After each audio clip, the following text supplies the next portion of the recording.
옛날이나 지금이나 신앙을 끝까지 지켜나간다고 하는 것은 참 어려운 일인 것 같습니다. 왜냐하면 우리들의 삶에는 우리를 흔들고 또 넘어지고 실족해 하는 그런 일들과 사건들이 많이 있기 때문에 어떤 사람은 중간에 신앙생활을 포기하기도 하고, 또 어떤 사람은 신앙에 흔들리고 넘어지는 사람도 있고, 또 어떤 사람은 심지어는 믿음의 자리를 떠나는 사람들도 많이 있습니다. 세상에서 우리가 믿음을 지키며 살아간다고 하는 것은 참 어려운 일인 것 같습니다. 그만큼 세상이 악하고 우리들이 신앙생활하는 길이 평탄하지만은 않기 때문에 그렇습니다.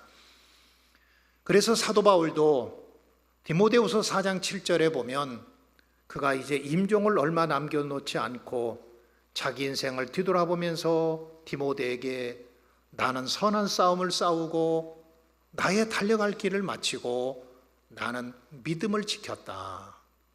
지금까지 살아온 인생을 뒤돌아보면 많은 핍박도 환난도 어려움도 위기도 있었지만 여러 가지 악조건도 있었지만 나는 끝까지 믿음을 지켰다. 이제는 내게는 주님 주시는 의의 면류관이 예비되어 있다. 그러면서 디모데에게 편지를 썼어요.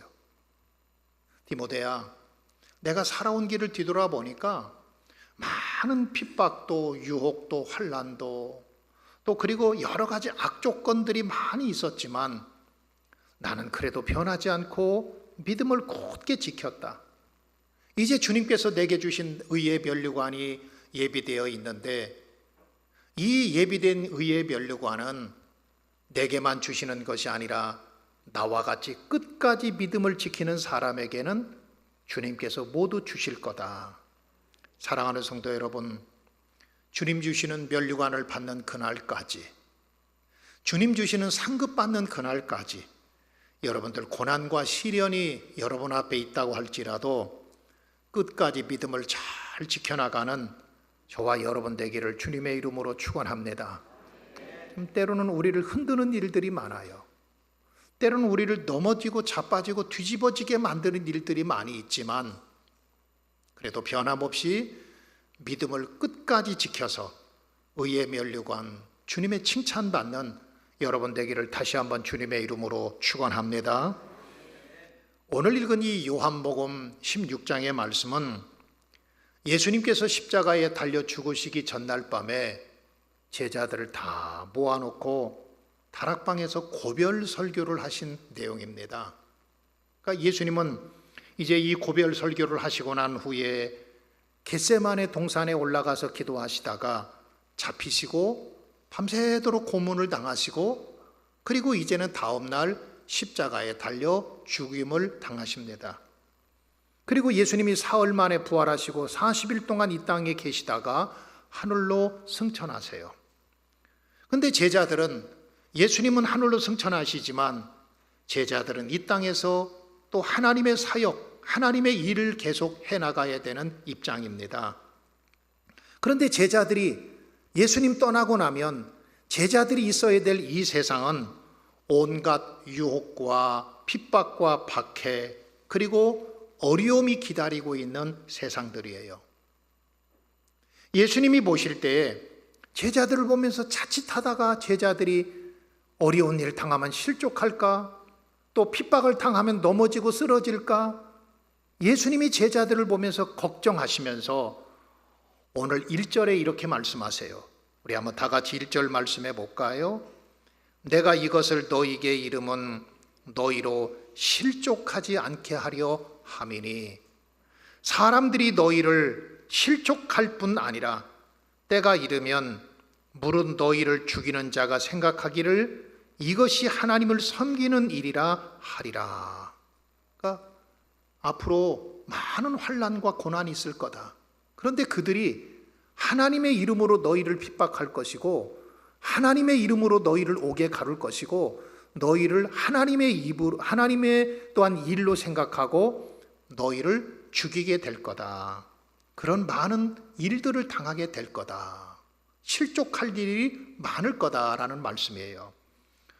오늘 1절의 말씀을 세번역 성경에 보면 내가 너희에게 이 말을 하는 것은 너희를 넘어지지 않게 하려는 것이다. 이 실족이라고 하는 말은 세번역 성경에 보면 넘어진다고 그랬고, 또 공동번역 성경을 보면 내가 너희에게 이 말을 하는 것은 너희의 믿음이 흔들리지 않게 하려는 것이다. 그러니까 이 실족이라고 하는 말은 바꾸어 말하면은 흔들리고 넘어지는 것, 아니면은 믿음의 자리에서 떨어지고 믿음을 지키지 못하는 것이 바로 실족인 것입니다. 많은 사람들이 신앙생활하면서 실족하고 넘어지고 쓰러지는 경우들이 참 많아요. 그래서 저는 왜 사람들이 이렇게 신앙생활하면서 실족할까? 그 이유가 몇 가지가 있습니다. 여러분은 먼저 축복하기는 여러분들 절대로 넘어지지 마시고 흔들리지 마시기를 바랍니다. 실족하지 마시고 믿음을 끝까지 지켜갈 수 있는, 주님 나라 가는 그날까지 믿음을 끝까지 지킬 수 있는 여러분 되기를 주의 이름으로 다시 한번 축원합니다. 자, 그런데 왜 사람들이 자꾸 쓰러지고 넘어지고 믿음이 실족할까요? 제가 그 이유를 여러 가지를 보니까 가장 첫 번째가 사람 때문이더라고요. 사람 때문에 실족하고 사람 때문에 넘어집니다. 마태복음 10장에 보면 예수님께서 12제자를 파송하시면서 더러운 귀신을 쫓아내고 모든 병과 모든 악한 것을 고칠 수 있는 능력을 주시면서 예수님께서 12제자를 각 마을로 파송해 주셨습니다. 그러면서 마태복음 10장 16절에서 내가 너희를 보냄이 양을 이리 가운데 보냄과 같도다. 제자들은 양입니다. 또 우리 성도들은 양입니다. 그런데 우리가 살고 있는 가야 될 이 세상은 늑대가, 이리가 가득한 세상이에요. 온갖 위험과 시련과 박해, 핍박, 그리고 삶의 여러 가지 경제적인 어려움, 또 우리들을 공격하는 일들이 참 많은 늑대들을 이리 가운데 보낸다고 그러면서 마태복음 10장 17절에 예수님께서 말씀하시기를 사람들을 삼가해라. 제자들에게 부탁하셨어요. 이 삼가라고 하는 말은 사람들을 조심해라, 사람들을 주의해라, 그런 말입니다. 신앙생활하면서 하나님 때문에 넘어진 사람은 제가 별로 못 봤습니다. 여러분 혹시 하나님 때문에 실망하고 하나님 때문에 넘어진 사람들 보셨어요? 그런데 제가 신앙생활하고 저도 목회하면서 하나님 때문에 실족하고 넘어진 사람은 별로 못 봤는데 사람 때문에 실망하고 사람 때문에 상처받고 사람 때문에 쓰러지고 사람 때문에 실족하고 사람 때문에 신앙이 흔들리는 경우들을 참 많이 봤습니다. 어떤 때는 목사님 때문에 실망하는 경우도 있어요. 어떤 때는 장로님 때문에 실족하는 경우도 있고, 어떤 때는 목자 때문에 실망하고 실패해서 또한 넘어지는 때도 있고 흔들릴 때가 많습니다. 어떤 때는 사람의 말 때문에 세상에 그 말을 했는데 그 말이 내 가슴속에 팍 박혀서 이게 상처가 되고 쉽게 치료가 되지 않아요. 또 어떤 때는 그 사람들의 행동을 보고 어머, 세상에 목사님이 저런 행동을 하시네, 아니 세상에 장로님이 저런 행동을 하시네, 아니 권사님이 저런 행동을 하시네 하면서 사람의 말에 나는 거나 사람의 행동을 보면서 실족하고 넘어지고 흔들리는 경우들이 참 많습니다.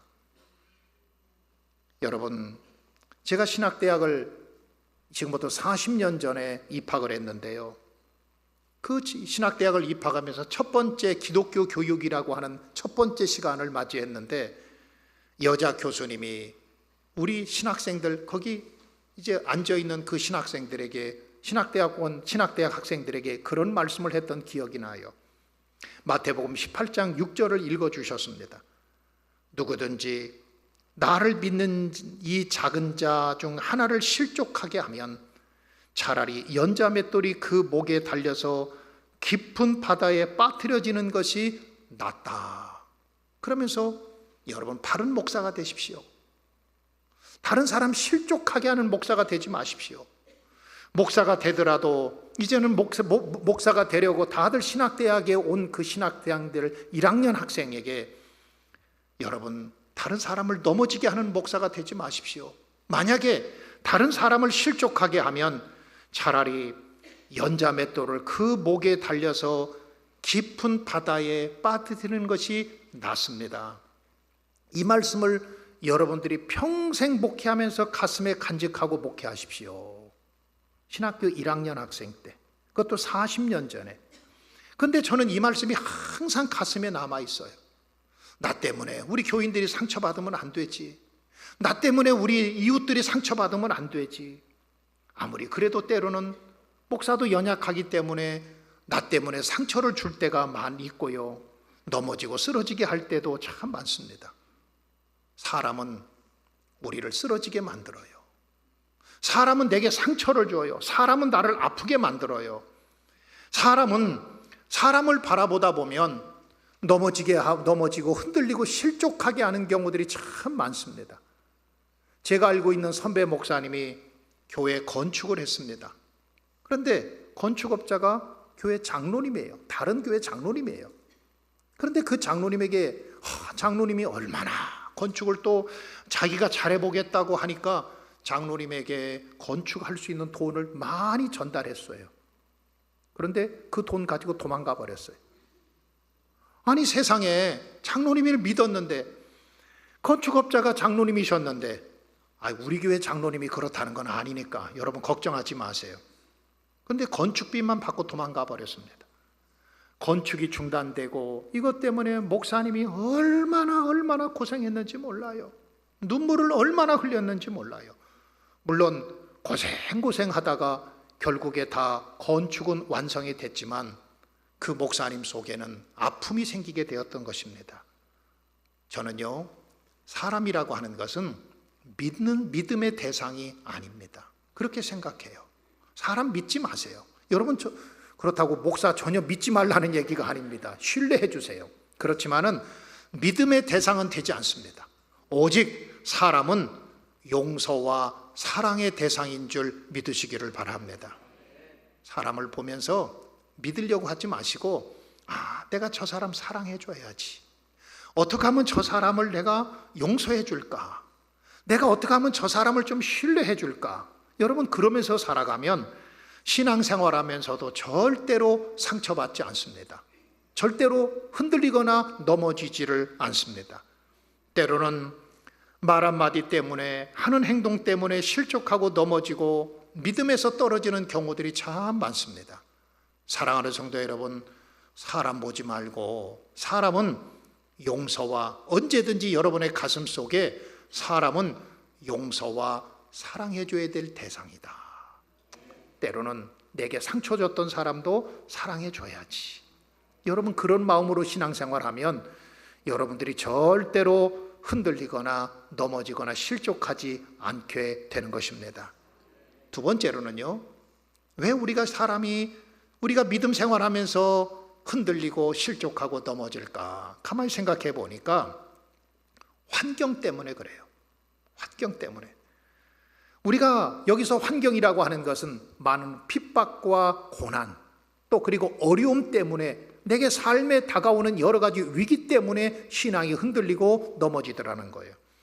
특별히 지금 우리는 신앙생활을 하면서 어떤 핍박이나 어려움을 겪지 않고 신앙생활을 하고 있습니다. 얼마나 감사한지 몰라요. 마음껏 하나님 찬송할 수 있고, 마음껏 하나님 앞에 예배할 수 있고, 마음껏 하나님 앞에 영광 돌릴 수 있는 것이 우리에게 주어진 하나님의 놀라운, 우리 민족에게 주신 하나님의 놀라운 축복이요 은혜입니다. 그런데요, 지금 세계 곳곳에서는 많은 그리스도인들이 박해와 핍박을 당하고 있습니다. 오픈도어라고 하는 선교 잡지가 있는데, 그 선교 잡지에 의하면은 전 세계에서 약 3억 6,500만 명이 예수 믿는 것 때문에 핍박을 당하고 있다고 합니다. 3억 6,500만 명이 다른 이유 때문에 핍박을 당하는 것이 아니라 단지 하나, 예수 믿는 것 때문에 핍박을 당하고 있다고 합니다. 세계 200개국 나라 가운데서 기독교 박해국이 78개국입니다. 그 가운데서 1순위가 첫 번째, 부동의 1순위, 가장 교회를 박해하고 기독교인들을 가장 박해하는 1순위가 바로 북한 땅이에요. 또 소말리아, 예멘, 아프가니스탄 이런 나라들은 기독교인들만 있으면 무조건 잡아 죽이고 옥에 가두는 그러한 나라들이지요. 여러분, 북한 땅에 보면 많은 선교 잡지나 또 많은 그런 선교 단체에 의하면은 북한 땅에는 20만 명에서 30만 명 정도의 지하교회 성도들이 신앙을 지키고 있다고 하는 소리입니다. 그런 소식이 들려와요. 우리는 그들을 위해서 기도해야 됩니다. 북한 땅을 위해서 기도해야 되지만, 통일을 위해서도 기도해야 되지만, 특별히 북한 지하교회 성도들 20만 명에서 30만 명의 사람들이 지금도 생명을 걸고 신앙을 지키고 있는데, 그들을 위해서 우리는 기도할 수밖에 없는 것입니다. 1년에 살해되는 기독교인들이 5천 명이나 된다고 합니다. 1년에 공격받는 교회가 15,000교회가 십자가를 걸었다고 하는 그 하나 때문에 교회가 공격을 당하고 있습니다. 또한 1년 동안에 구금되고 체포되는 그런 기독교인들이 4,000명 정도가 되고, 납치되는 그 기독교인들이 4,000명 정도나 된다고 합니다. 여러분, 우리는 환난을 당하고 어려운 일을 당하면 나도 모르게 신앙이 자꾸 흔들립니다. 나도 모르게 자꾸 실족하게 됩니다. 그뿐만입니까? 또 우리들의 삶에 여러 가지 환경적인 어려움들이 우리에게 다가옵니다. 어떤 때는 경제적인 어려움이 다가오기도 하고, 또 어떤 때는 질병이 다가오고 실패가 다가오고, 그러면은 우리는 그 환경 때문에 때로는 내 신앙이 흔들리고 넘어지는 경우들이 참 많아요. 우리는 핍박 때문에 신앙이 흔들리기도 하지만, 때로는 우리들의 삶 속에 다가오는 여러 가지 환경적인 요소들, 경제적인 어려움, 또 핍박, 그리고 질병, 그리고 환경적인 여러 가지 위기, 여러분, 이런 것들 때문에 우리의 신앙이 자꾸 흔들리고 넘어지는 경우들이 참 많이 있습니다. 사랑하는 성도 여러분, 주님 붙잡고 나갈 수 있고 주님 의지하며 나갈 수 있는 여러분들 되기를 주의 이름으로 축원합니다. 세 번째로는 왜 우리의 신앙이 자꾸 흔들리고 낙심할까요? 세 번째로는 우리들이 마음속에 찾아오는 사탄이 가져다주는 낙심 때문에 그렇습니다. 우리의 신앙이 자꾸 흔들리지 말아야 되는데 자꾸 흔들리게 되고, 우리가 실족하지 않고 신앙을 굳게 지켜야 되는데 굳게 지키지 못하는 이유는 우리들의 마음속에 사단이 가져다주는 낙심 때문에 그래요. 사탄은요, 저와 여러분들을 공격할 때 마음에 낙심과 실망이라고 하는 것을 가져다 줍니다. 어느 날 사탄이 백화점을 열고 그 백화점에 물건들을 진열해 놓고 물건을 판매했어요. 그런데 거기에 보니까 각종 물건들이 걱정, 염려, 근심, 두려움, 불안, 욕심, 탐욕, 욕망, 각종 물건들이 쫙 백화점에 진열이 되어 있더랍니다. 그런데 어떤 물건은 1+1도 있고, 어떤 물건은 1+2도 있고, 잘 안 팔리는 물건들은 1+2를 붙여놓고 물건을 판매하더라는 거예요. 그런데 어떤 물건에 보니까 그 물건의 꼬리표에는 No sale, 이건 절대로 세일하지 않습니다, No sale이라고 하는 마크가, 그렇게 꼬리표가 붙어있는 물건이 있었어요. 그래서 물었습니다. 왜 저 물건은 No sale입니까? 다른 물건은 1+1도 있고 1+2도 있는데 왜 이 물건만큼은 세일하지 않습니까? 물었더니 사탄이 대답하기를, 이 물건만큼은 절대로 세일하지 않습니다. 왜냐하면 절대로 세일하지 않아도 잘 사가기 때문에 그렇습니다. 여러분, 이 물건이 바로 낙심이라고 하는 물건이었답니다. 사탄은 우리를 실족하게 하고 넘어지게 만들기 위해서 낙심을 가져다 주어요. 사탄은 우리들에게 신앙생활하면서 낙심하며 실망하게 만듭니다. 하나님의 일하면서도 낙심하며 실망하게 만듭니다. 교회 일하면서도, 교사로, 찬양대로, 그리고 식당 봉사하면서도, 아니면 목자로 일하면서도 우리들의 마음속에 낙심을 가져다 줍니다. 상처 때문에 낙심을 겪게 만들어요. 내가 열심히 일했는데 세상에 아무도 나를 알아주지 않아 낙심하게 만들어요. 목사님이 칭찬해 줄 줄 알았는데 목사님이 칭찬해 주지도 않아 낙심하게 만들어요. 또 장로님들도 알아주지 않아 그러면서 실망하고 낙심하게 만듭니다. 사탄은요, 예나 지금이나 우는 사자와 같이 우리를 공격할 때에 우리들의 마음을 공격합니다. 여러분들의 마음속에 낙심의 씨앗을 뿌리고 가버리고 말아요. 그런데 이 낙심의 씨앗이 우리 마음속에 들어와서 뿌리를 내리지 못해야 되는데 이 낙심의 씨앗이 점점 뿌리를 내리고 그곳에서 싹이 나고 잎이 나고 열매 맺어서 신앙을 포기하게 만드는 것이 사단이 하고 있는 일인 거예요. 그러니까 우리들의 마음속에 낙심을 가져다 줘요. 사랑하는 성도 여러분, 낙심하지 마시기를 주님의 이름으로 축원합니다. 낙심이 찾아오면 하나님께서 주시는 말씀과 기도로 이걸 이겨나가야 돼요. 그래서 이제는 우리 속에 어떻게 하면 찾아오는 이 실족, 넘어지고 흔들리는 이 신앙, 어떻게 하면 내가 굳건히 설 수 있을까요? 믿음을 끝까지 지키며 나갈 수 있을까요? 몇 가지의 방법이 있는데요. 첫 번째로는요, 누가 알아주든지 알아주지 않든지 여러분 정직하게 사시고 성실하게 사시기를 바랍니다. 세상은 때로는 거짓으로 나를 조롱하기도 하고 비난하기도 하고 그렇습니다. 그래도 우리는 성실하게 살아야 돼요. 신앙의 양심에 맞게 살아야 돼요. 그래야 우리가 흔들리지 않습니다. 제가 옛날에 읽었던 책 가운데서 재미사업가였던 백영중 씨가 쓴 자서전 가운데 나는 정직과 성실로 미국을 정복했다라고 하는 그런 책이 있습니다. 근데 굉장히 재밌게 읽었어요. 근데 이 책의 원 제목은 No Money, No English입니다. 그는 미국에서 아이빔을 생산하는 경량철골 회사를 경영하는 회장인데 미국 시장의 60%를 그의 사업이 점유할 만큼 그렇게 사업이 굉장히 잘 되는 사업체를 가지고 있었어요. 그런데 그가 처음부터 그렇게 잘 됐던 것은 아닙니다. 그가 처음에 미국에 건너갈 때 나이가 27살입니다. 그러니까 굉장히 늦게 갔기 때문에 미국에 도착했는데 그가 가진 것은 돈도 없어요. 그래서 no money. 또 그는 영어를 못해요. 아니, 어렸을 때 가야 되는데 27살에 갔으니까 영어를 잘하지도 못하고 그래서 no English.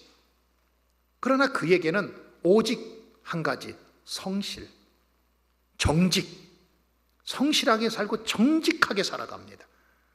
그의 인생에 좋아하는 성경 구절이 있는데 성경 구절이 시편 37편 3절의 말씀이었습니다.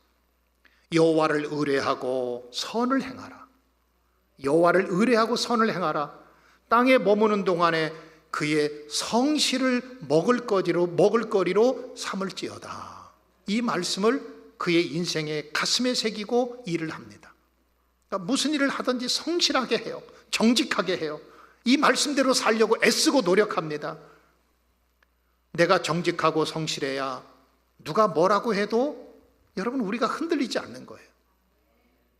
내가 하나님 앞에서나 사람 앞에서 정직하고 성실하고 양심에 맞게 살아야 누가 나를 인정해 주지 않아도 내가 흔들림이 없는 것입니다. 그런데 내가 정직하게 살지 못하고 내가 성실하게 살지 못하면 자꾸 무슨 소리 하나만 들으면 자꾸 흔들려요. 자꾸 넘어지고 쓰러지고 뒤집어지고 자빠지고 다시 일어서지 못하게 만드는 겁니다. 그러므로 우리 믿음의 사람들은 직장에서도 또 사업을 하고 어떤 일을 하든지 성실함과 정직함으로 하나님 앞에 하는 일처럼 해야 됩니다. 그때 하나님께서 복을 주시는 거예요. 목사인 저는 목회하면서 정직함과 성실함으로 목회를 해야 됩니다. 그때 하나님께서 우리 교회에 복을 주시고 우리 교회에 놀라운 은혜를 허락하여 주실 줄 믿습니다. 그럼 어떻게 하면 또 흔들리지 않을까요? 자꾸 세상은 우리를 흔들게 만듭니다. 사탄은 우리의 마음을 공격합니다. 또 환경도 흔들릴 수밖에 없고 또 그리고 여러 가지 환경과 그 삶의 여러 가지 위기들이 우리를 넘어지고 쓰러질 수밖에 없고 실족하게 할 수밖에 없지만 그 가운데서 실족하지 않는 또 한 가지 방법은 여러분들의 영이 깨어 있는 겁니다. 영이 깨어 있는 겁니다. 바꿔 말하면 하나님의 말씀과 기도로 무장하고 준비하고 있는 거예요. 아무리 어렵고 힘들어도 주님 말씀 붙잡고 살아가고, 아무리 고난과 핍박이 찾아와도 하나님께 기도하면서 깨어 있고, 여러분들 속에 낙심이 찾아와도 기도로 이겨야 됩니다. 여러분들에게요, 낙심의 반대말은 뭔 줄 아십니까? 낙심의 반대말은 뭐냐고 그러니까 어떤 사람이 안 낙심이요. 근데 낙심의 반대말은 기도입니다. 할렐루야, 할렐루야.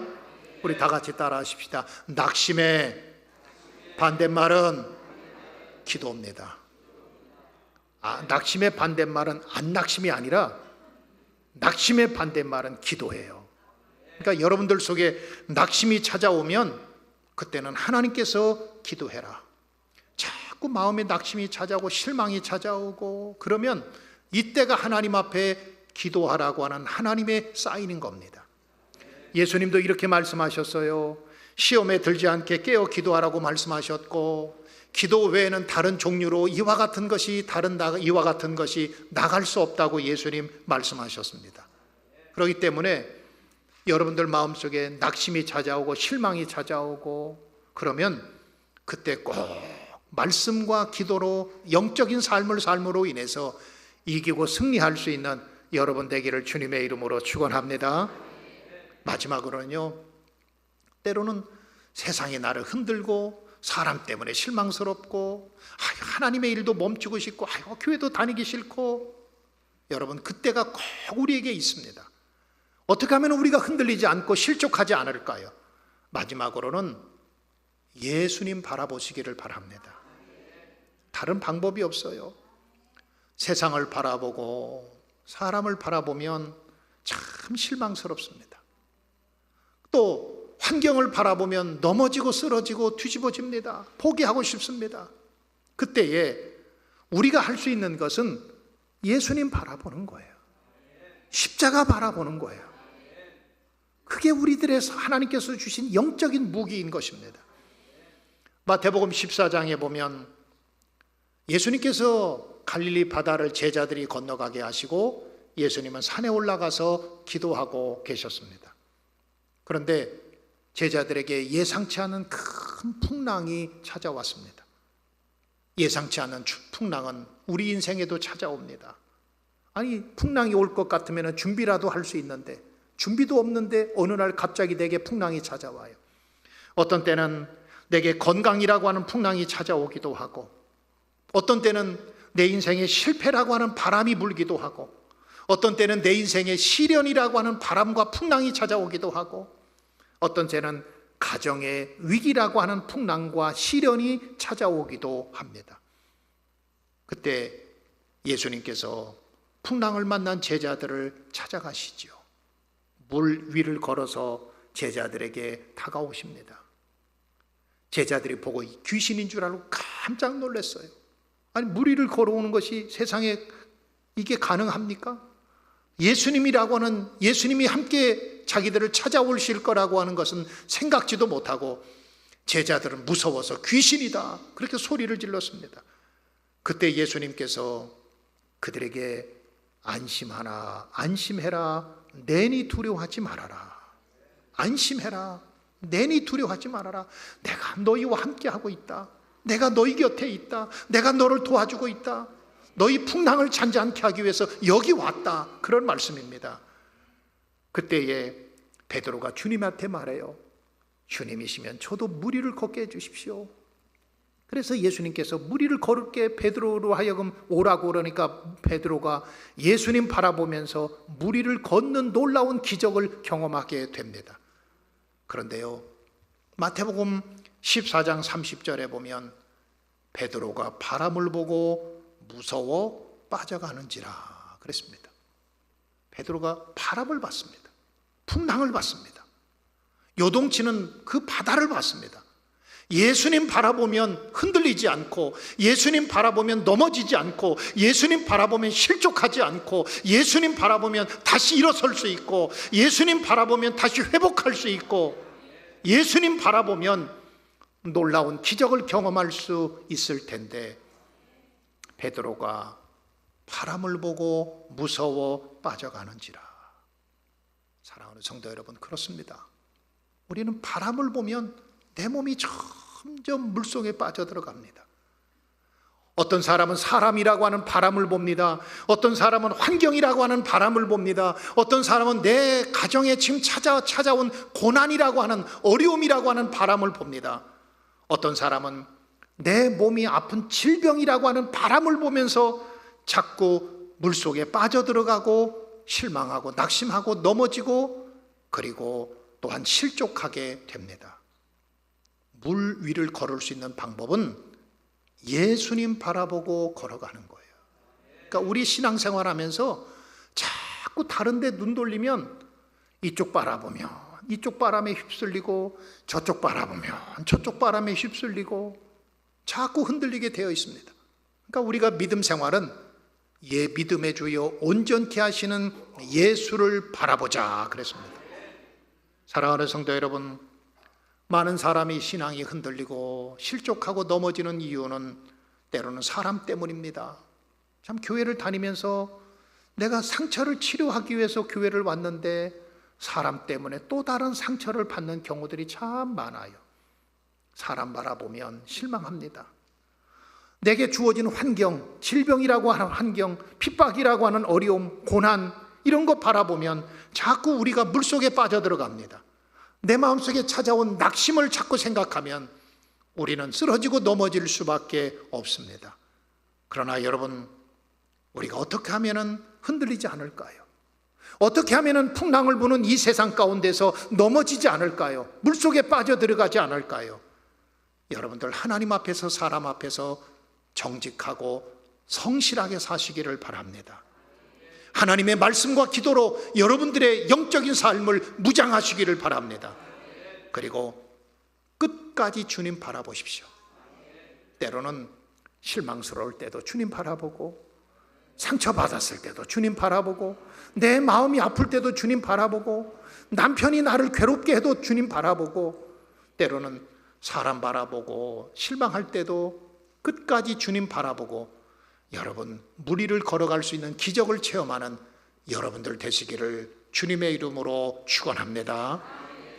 기도합시다.